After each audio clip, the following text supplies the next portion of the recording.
Vuga nga ariko ni byinshi ivy'abapagani bakora nawe urabizi nawe urabikora warabice ngo ushobora kuba warabikoze ariko navyo ngikora ubu nacanka ngikora warumenye ngeso mbi muri make ego muravyumva rero ivyaha satani akoresha murabizi mwese muca mugera muri bibiliya basubisomeye acagenda basome mu vyagezwe ivy'Imana itubuza cabona ko ari byo nawe rankora ariko nabihevye ego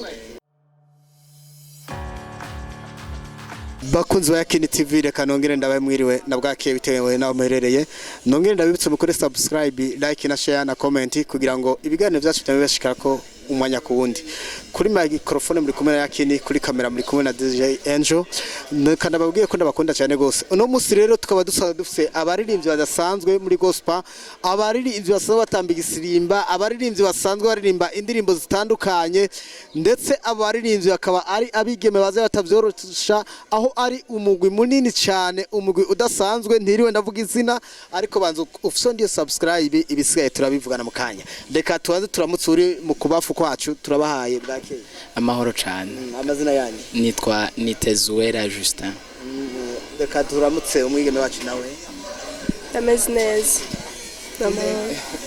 nitwa Dorian irindi Rukundo murabona ko ari rukundo vy'ukuri muravyonera namwe agumatwe gatwenga uri umudamu cyangwa uri umukobwa oya ndi umukobwa murumva rero ko yitwa rukundo namwe abasore muce muzumva neza murabe neza ariko ube uzi Yesu tazi Yesu nukorako reka tugende mu kujyo kwacu turabaramukije nitwa Magi ayandi amazina Irakoze Magi ego muramwumvise rero akaba yitwa Irakoze Magi akaba ari umuririmbyi adasanzwe wa gospel Magi mbega wakiriye agakiza ryari ça fait 5 ans narakijijwe ego nijyari wakiriye agakiza cyo wakiriye agakiza tubwire neza byagenze kutugira ngo wakire umwami Yesu naravye ivyo ndimwo mbona ubuzima ndimwo vuga mana wageze ngo mba kwakire en fait kwera umwami Yesu ni umwami wacu n'umukiza ko ivyo narimwo nta kamaro byari bifise mugabo amaze kumwakira ni byinshi byahindutse muri jewe yego muri ico gihe ndumva haciye imyaka 5 abazi guharura bacarura neza nka jewe igisoro kirangora cyane reka tugende dusure mu kujyo mu kubafu kwacu musore mwiza mbega wavuze amazina ninde Justin Nitezuwera Justin mbega ndijyari witeze uwo mwami Yesu ukamakira mu bugingo bwawe bon je ndamaze igihe nakiriye Yesu nk'umukiza mu buzima bwanje ariko igihe kinini giheze nico ndamwakiriye ariko igihe maze ndamurimwo neza si kinini ya cyane reka turaza kugaruka mu kanya utubwire ingene wamwakiriye ndumva yuko igihe umwakiriye uvuze ati igihe wamwakiriye ni igihe kinini cyane ariko igihe umurimwo ni igihe gito cyane undi yavuze ngo muri Yesu neza agira gute gumamwo reka tugende ku mwigeme wacu nawe reka mwigeme wacu mwiza Rukundo murabyumvise ko yitwa Rukundo ni Rukundo yene murabyumva yitwaye umugore yitwa Rukundo muhira ha mu Rukundo murabyumva nawe nyine Rukundo mbega wakiri umwami Yesu yani ça fait 7 ans 7 ans uburambe oya nta mu by'Imana nta burambe bubamo oya nagerera mu experience harantu ngiye gusengera babwiye ngo bicocoro byo mu rushengero ibicocoro byo mu rushengero yewe oya ivyo ntacyo ndabiziko oya mbega imbere yuko wakira umwami Yesu Rukundo wari usanzwe uri umuntu ki wagendera mu biki nagendera mu byaha nk'uko bisanzwe iyo utarakira Yesu umwami n'umukiza ugendera mu byaha nk'uko bisanzwe nk'uko turi mu isi ariko maze kumwakira hari byinshi yahinduye muri jewe hari ibyana kigenderamo kubera Yesu ari muri jewe ndagomba ko tubwira bitatu vyonyene gusa singomba byinshi ndagomba ibyaha bitatu ubona ko byagutandukanye n'Imana akavuga ati kubera ibintu ndabikora sindi muri Yesu kubera ibintu nabihevye ndi muri Yesu ndivyo nkeneye ko tubwira ivyo bitatu ibyaha ni byinshi nagendeyemo nibaza ko nashonza kubivuga nga ariko ni byinshi iby'abapagani bakora nawe urabizi nawe urabikora warabice ngo ushobora kuba warabikoze ariko navyo ngikora ubu nacaha ngikora warumenye ingeso mbi muri make ego muravyumva rero ivyaha satani akoresha murabizi mwese muca mugera muri bibiliya basubisomeye acagenda basome mu vyagezwe ivy'Imana itubuza cabona ko ari vyo nahora nkora ariko nabihevye ego ndakarenda cyane cyane kwijambo ryane vuga ngo ntukibe ntugasambare ntugatukane egicetera n'ibindi byinshi cyane gose rega dore ku musore wacu Juste turumvise we wakiriye umwami Yesu kera kwanza ndagomba umbwire igihe wakiriye umwami Yesu ubwa mbere ucumbwira n'igihe wakiriye umwami Yesu neza ko gukizwa ni kimwe abandi bavuga ngo gukizwa ni kimwe guhinduka n'ikindi dukeneye tugomba tumenye igihe warukijijwe utarahinduka n'igihe wahindukiye mu ncamake bon jewe bwa mbere narakijijwe ndakira umwami Yesu nk'umukiza mu buzima bwanje ndamara igihe mugabo sinagororoka vraiment neza mu bisanzwe kuko hari ikintu je ntamana nk'intaye ntazigera numva ngize isoni yo kukivuga kuko Yesu yarakinkijije ni icyaha cyari carambosha cyari kiba icyaha cyo kwiba iyo mvuze kwiba benshi ntibabitahura bararaba umuntu nkanje ati eske niba gute umuntu akibaza ati nibiki mugabo nariba cyane bakora mu nkono oya sigukora sigukora mu nkono nta muntu numwe atakoze mu nkono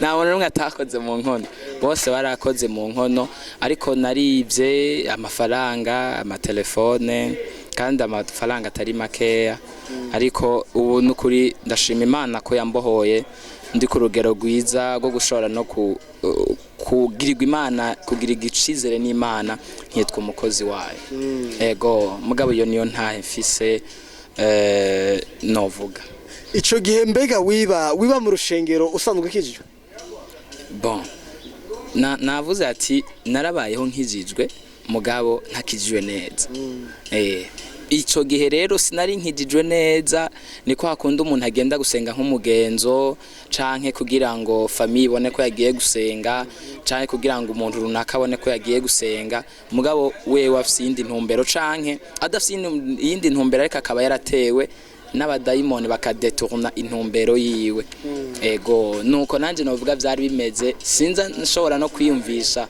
ukuntu vyagenze ni ibintu nyene novuga ko naratewe na satani reka rero tubane dusabe uriko aradukurikirana wese afite subscribe atarayikora warayikoze nusubire ndagusavye vraiment ukabikora uzobikuyeko utarabikora nawe afite subscribe like share na comment reka dusubire mu kujyo kwacu rero aho hari umukobwa atavyorosha umukobwa mwiza cyane gose namuna namwe mwamubonye no muri ya ndirimbo yindi nza kubabwira mu kanya muraza kumwibonera namwe mbe uririmbeje rya kangahe rya mbere rimba twumva nasaraye oh yes umusoda ku rugamba yamayiteguye ndasavye ririmbe ga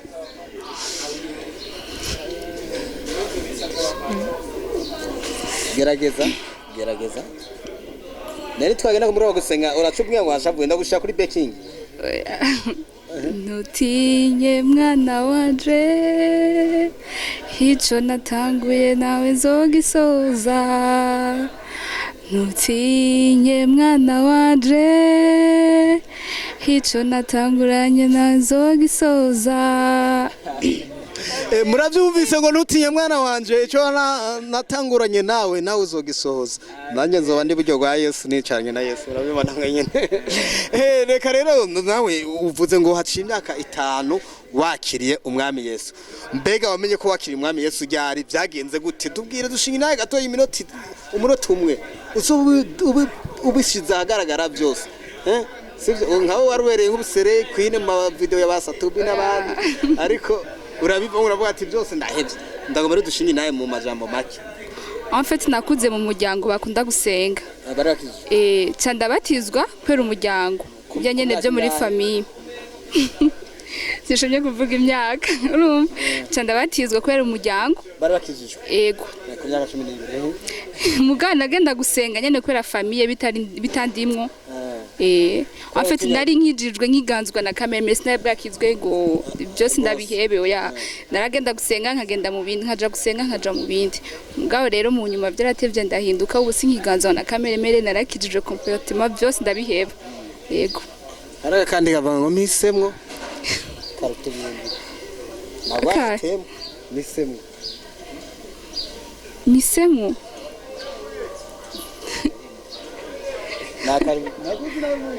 oya misemwo guhorangizwa no gushingwa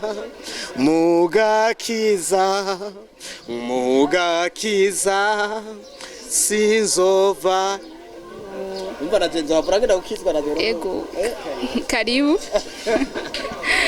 turagomera dushinga naye neza kugira ngo umuntu ari mazangeso ahozemo kugira zihebe ahinduke abicare mu gishasha en fait no babwira kwakira umwami Yesu n'umukiza ukabiheba apana kumwakira gusa ngo kwera famille ukabiheba n'ivyo wakoramo byose ni ibintu vya mbere biraryoshe kuba mu mana bonye kuba mu mana nyene uri mu mana vya vrai atakintu na kimwe ugenda ku ruhande biraryoshe cyo no basaba bo biheba bakaza mu mana bakaraba hari bavuga ibi ni nabiheba bizogenda gute nukuri umaze kubiheba imana irazikaba mu vyi wawe ugatanga ukavuga mana ibi ni wewe canka Jeff badafisi nahe nyeshari kwa narakijijwe darishima imana umva n'imana warakoze kumagakiza wakijijwe ikege kibazo ufise muracanyegereza satani tuntu kutuze ubundi warabohotse uraboka nyene kabati jewe undi yavuze ngo narasambana ariko narahinduwe uko nahinduwe nta numwe abizi namba nivyo kuko aho umuntu ahurira n'umwami Yesu aho amenye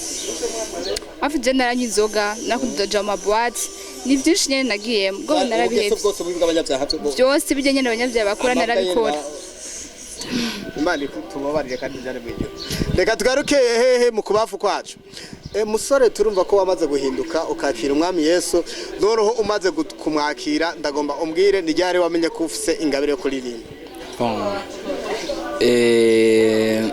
ndaririmba nanje sinarinzi yuko ingabire no ndayifise kandi wambaye kirezi ntamenya ko cera iyo uririmba wewe ukavuga ati ndazi kuririmba uba ugize ubwiyemezi ariko bagenzi bashaka kuvuga ati wowe uraririmba ukuntu canke twumva naho utabizi cyane uvyize wo bimenya bikagenda neza ca ndafata ingingo ndavuga ati nanje ndagomba kuririmbira Imana uko biri kose ndirimbira Imana kuba ariko baradukurikirana mwavuze ko hari urukurikirane rw'indirimbo mwagiye musohora mbe mwasohoye indirimbo ya mbere yitwa gute indirimbo ya mbere en fait by the way ntago turamara igihe kinini tuvutse umugwi wacu turabana Imana yahamagaye ariko tuko tugenda ku muvuduko utari mutoya tugomba gukora kuko dufisigiye gito hano ku isi tugomba gukora n'inguvu zacu zose n'ubuzima bwacu bwose turi umugwi w'abantu bashika hafi 38 uko 36 indirimbo ya mbere twashize hanze yitwa Ntutinye by abanaziri ba Yesu indirimbo yakorewe muri studio Bantu Boy Music niho yakorewe amashusho akaba yakozwe n'uwitwa Well Bobo niyo ya mbere dushize hanze habona ariko izindi ziracari mu visual audio visual n'ubu izindi ziri mu ma studio ama audio ntizirasohoka ariko turazifise nyinshi yego mbega none mutegura igisasu kimeze gute imbere y'uko umwaka urangira bon imbere y'uko umwaka urangira by the way turafise indirimbo ziri muri studio turagomba ko tuzoca tuzishira hanze zose mbere y'uko umwaka uhera tugashira album hanze y'izo ndirimbo zose indirimbo z'amavuta zirimo ubutumwa bwiza turategura concert go izokogwa muri uko kw'icumi ariko ntituratora amatariki neza muri uko kw'icumi amatariki ndabizi uramaze kuba umukunzi wacu nzokurondera ndakumenyeshe kugira ngo ibintu bigende neza uzobe hari n'abakunzi wa Yakin TV Burundi nabo bazoshobora kuza gufashwa n'ibihangano vyera vy'Imana mbere yuko umwaka wera turategura concert n'indirimbo hafi album yose zisoka hanze kabisa turiko turakora cyane Rukundo mbega Rukundo ninde Rukundo n'umwigema akunda Imana kandi yakijijwe umunaziri wa Yesu yego mbega Rukundo kuba muri ni team ni group bon novuga yuko ni nka chorale team whatever turi byose turi byinshi. mbega irimwo abo mu rushengero iwanyu gusa canke irimwo n'abandi bo mu mashengero yandi? Twe turi abo muri la repentance, irimwo aba repentance nibo barimwo cane. Ni team ikorera muri église, ikorera muri église repentance. Ego. Rukundo turumva yuko umaze kuba mbega muri iyo groupe ya worship team canke worship choir yo muri église, nigiki byahinduye muri wewe nigiki byahinduye muri wewe muri make kugira ngo ushobore kuba uno munsi uri Rukundo umujene yitahuye? Ijambo ry'Imana riravuga ngo nimugende mukuri hose mwamamaze ubutumwa bw'Imana. Ikintu novuga byahinduye muri jewe nuko ndiko ndakorera Imana, nshobora kuja hirya no hino nkaririmba nkavuga ubutumwa bukagira abo bufashije, bukagira nabo buhinduye mu buzima bwabo. Nico navuga ati narungutse kuba mu yo team. Yego. Reka tugaruke mu kujyo kwacu aho hari umwigeme yitawe nawe, mbega wavuze ninde hajya? Magi musamuze ko ba Magi kenshi bakunda gufasha cyane gose murabizi. Nirigi Magi ni kaka kandi bashira ko oya ni Magi yavuye muri Marguerite baca gravitation Magi. Ni Marguerite granditse. Oya. Magi Marguerite byose nje kimwe igikindi wavuze ninde? Irakoze. Irakoze murumva yuko ushimira Imana ku byagukoreye. Mbega Irakoze ninde? Irakoze n'umukobwa yakira umwami Yesu Mukiza, amaze kwitandukanya n'ivyinshi ampisi kirengeje ngasura kwaba umunaziri wa Yesu Kristo. Magi rero akaba asanzwe yari n'umustar murabyibonera namwe, ariko ubu akaba yarahindutse aho afise logo ya Bella. Ego. Na brand ijyawe naryo. Ego. Cha yari umusheri wawe yitwa. Oya. Iryo wacu. Bella washuriye bakora kijijwe. No, ndiko niyitwa Irakoze Magi Bella. Ego. Irakoze mbega ninde, ni muntu ki ajejwe? Dumwe mu banaziri wa Yesu Kristo, dumuririmbye mu banaziri wa Yesu Kristo. Yego. Mbega kurukara dukurikirana atazi ijambo umunaziri cyo gisobanura iki?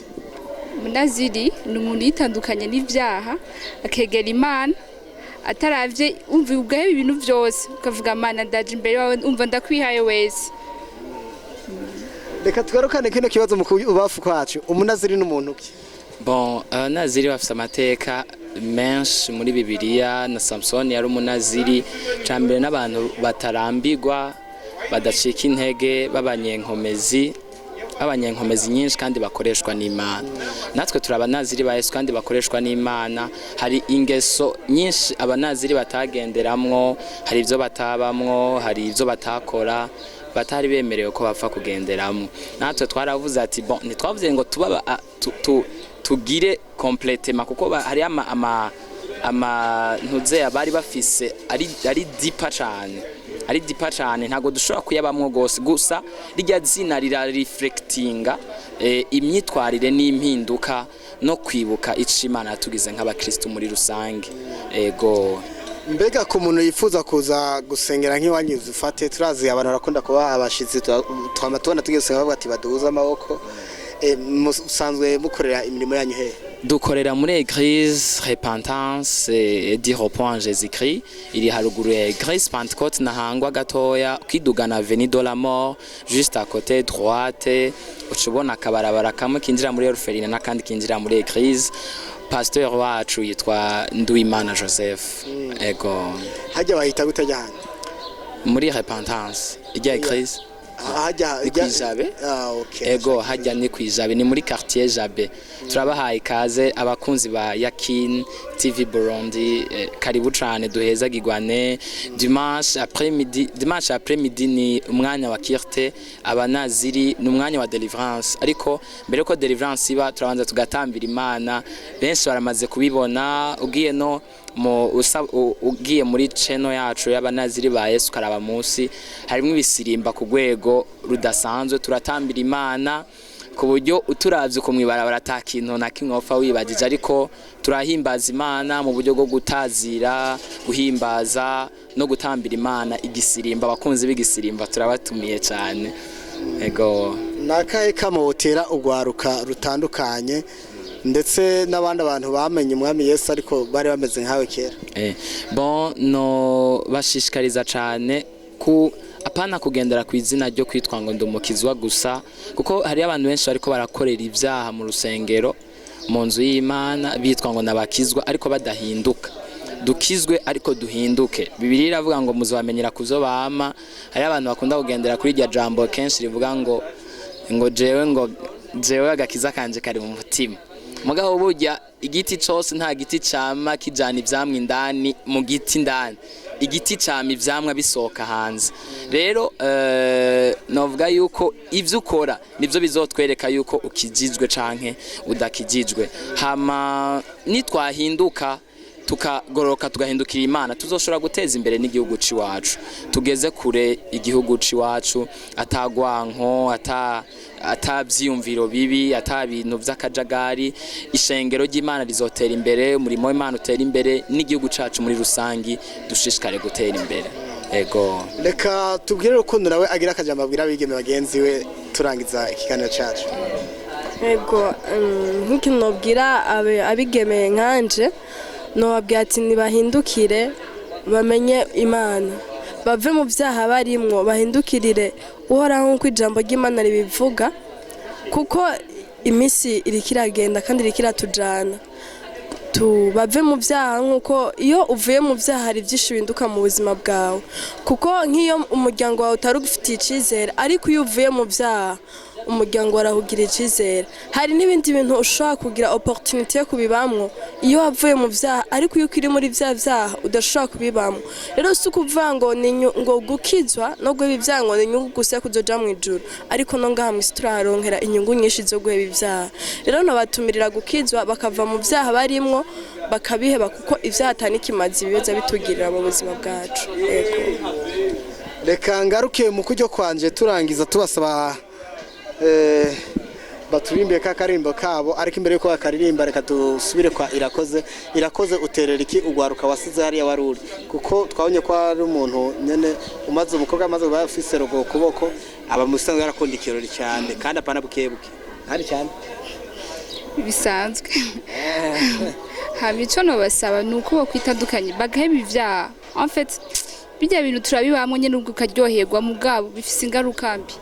Mugo maze kumenya Yesu Kristo urumva ubaho mu buzima bwiza, kandi deja turi no mu bihe vya nyuma. Twitandukanye rero n'ivyaha byose, tureke ivyaha dukorera Imana, tube mu Mana turi sincere, tuvuga Mana turakwihaye twese, umva tube nyene mu Mana indani. Nico rero basaba ko bobiheba.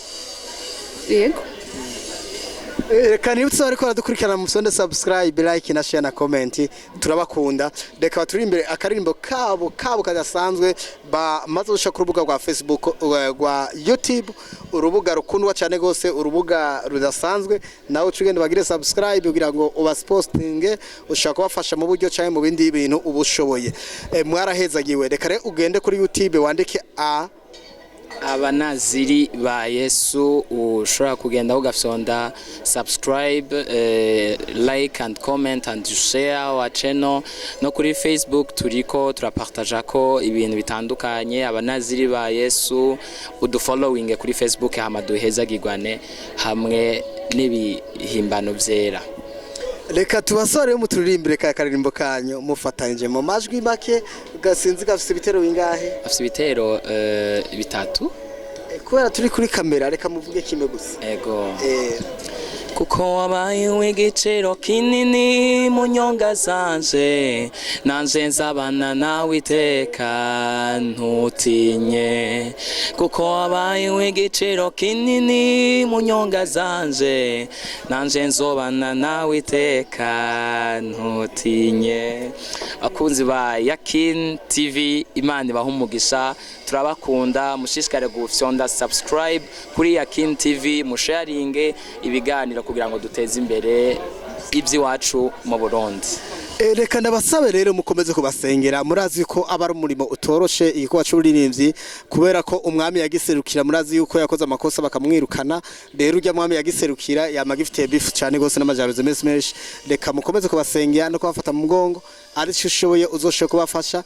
Ibintu by'indirimbo murumva ko basora muri studio isanzwe izimvye cyane. Bantu Boy ni studio ya mbere mu gihugu cy'u Burundi, nta nizo ziyiruta. Sinzi ubundi yavuze number 1 2 3 paka 7 muravyuma namwe nyene mukomeze rero kubafata mu mugongo mu buryo mu masengesho mu basengero na kwakira abajene bahora n'ibisanga byinshi bitandukanye mu basengero kugira ngo ntibahure n'ibintu byo baca intege bate umurimo wa data nawe rero wari kuradukurikirana mwari kumwe na kuri microphone mwari kumwe na Yakini kuri kamera nawe mwari kumwe na DJ Angel mwarahezegewe cyane bye bye.